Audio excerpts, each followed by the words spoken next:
What is up, guys? Back with another video. Just gonna quickly go over everything that is not balanced from the new 2.01 Paladins update patch. You can get right into it. Leave a like, and if you are new, subscribe. I'm gonna be having two videos going up tonight. One discussing the balance, which will probably be a long video, and just one discussing like the battle pass and everything else. We have Amani, a new champion, which she looks absolutely insane. I cannot wait to play her. She kind of reminds me of Shaolin, and I'm really good with Shaolin right now.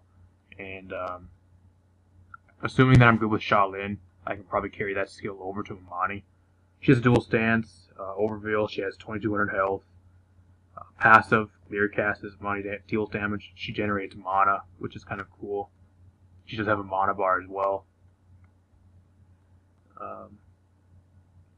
Dragon Gauntlets, pretty much you can switch between ice and fire. Sling a Frostbolt that deals 650 damage, 0.8 seconds, and a Fireball over 1.6 seconds that deals 100 or 1,000 damage that takes a charge. So you have to like charge it up like Shaolin's arrow. You got the Frost Bomb, which actually roots enemies in place and does 800 damage, which is really cool, and it detonates midair.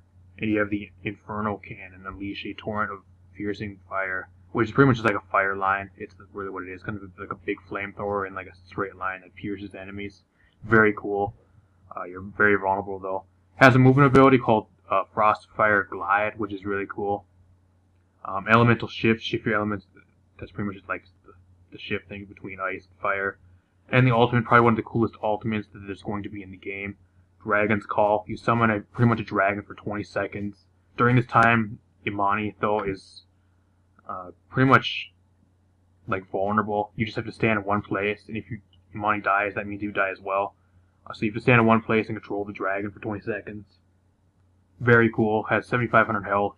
It's kind of like a Ying illusion, to where you can't like boost it by anything, by like Furia's ult, for example. You don't get that damage boost or anything. So, and it has a super huge hitbox, even bigger than Moji's hitbox. So it's gonna be really easy to shoot down.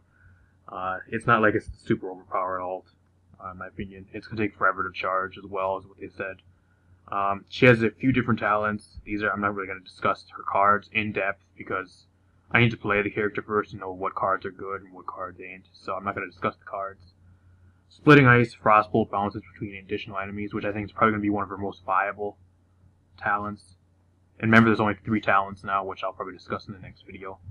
Pyromania, every third fireball you hit explodes, damaging nearby enemies, which is kind of cool. And Mana Shift, after standing still for 2 seconds, create a Mana Rift, which is probably her least valuable talent, in my opinion. I'm not going to go over the cards. A lot of cards. Got the Hunt, which is going to be pretty much like a glitch thing. I'm not going to go over it, and how to hunt for bugs. We've got a few map things. I'm not going to go over any of the bugs.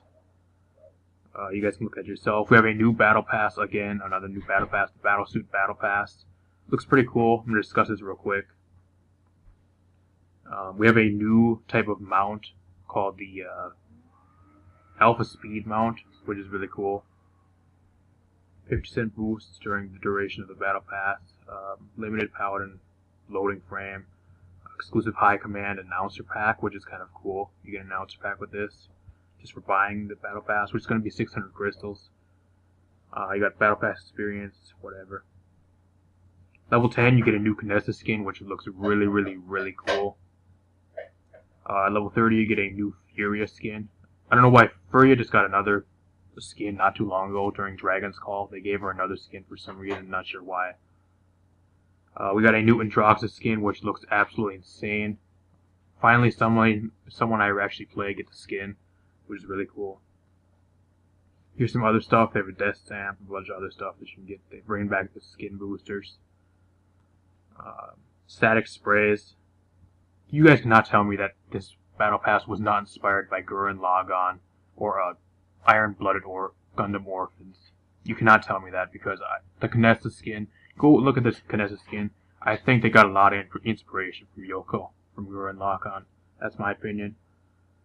Some other stuff. Bunch of MVP poses, stuff like that. So, battle And we have the Battle Pass Plus, which it's pretty much the same thing as the Encore Battle Pass. It's pretty much exactly what it is. You get 2 extra things, and along the way we get little like small amounts of crystals and stuff like that. End of match rewards. Now you're going to actually get rewards based on how well you play during the match. Something that should have been in the game to begin with. Crossplay, I'm not going to talk about that too much. It's been in the works for a long time now. We've known about it for like 3 patches. Champion leaderboard, they actually took that out because it kind of was.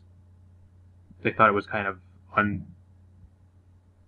it hurt the integrity and overall experience of the game for ranked. Which it does make sense, because if you want to get like top 3 on the leaderboard, you legit have like every single match you have to play like a certain character. Say I want to get top 3 on the leaderboard for Androxus, like legit every single match, no matter what, you have to play Androxus. So kind of puts your team at a disadvantage. I see where they're really coming from there. We have the season pass, which I'm probably not going to get. They give you voice packs, season pass, limited rare skin.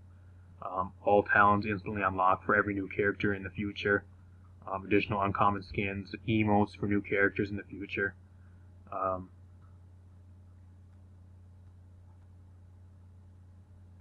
mean, they give you 1,500 crystals with $40. I mean, come on, I ain't gonna pay $40 for a recolor of Amani. Yeah, white looks good on Amani, but I'm not gonna. The character's not even in the game yet, and they're giving her a new skin.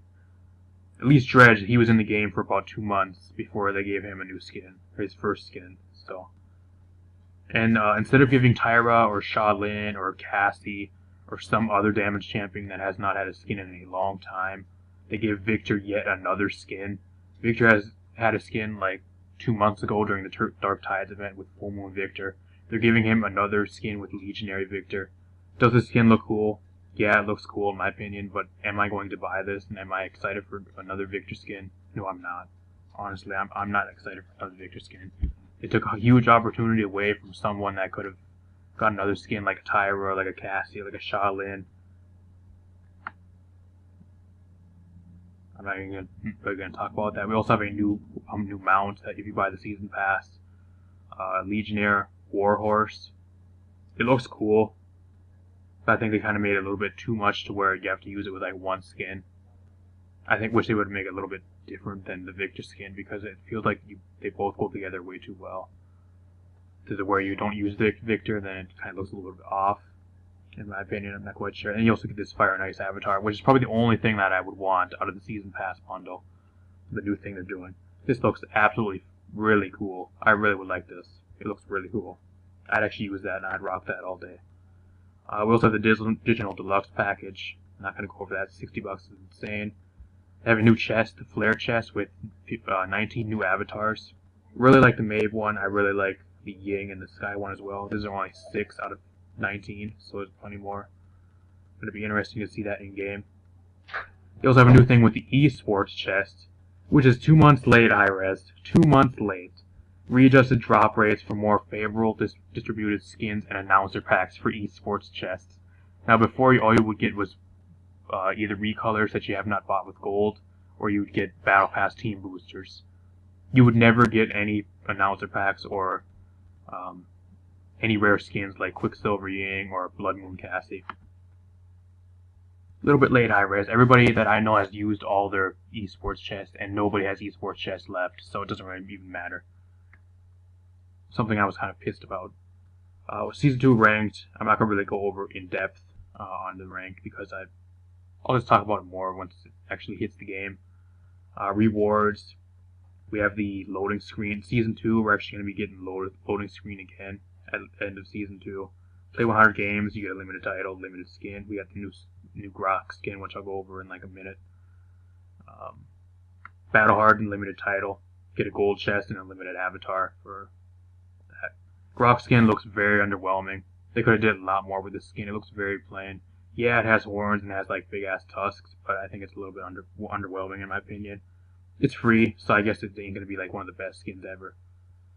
And we also have the loading frames. My highest was platinum, so I'm probably gonna be getting this one. I wish I would have got the diamond, but I could not do it, and I'm probably not gonna be able to do it for the rest of the time. That's pretty much all it is, guys. I'm gonna see you guys in a future video, and check out my balance session of the video after this. Thanks.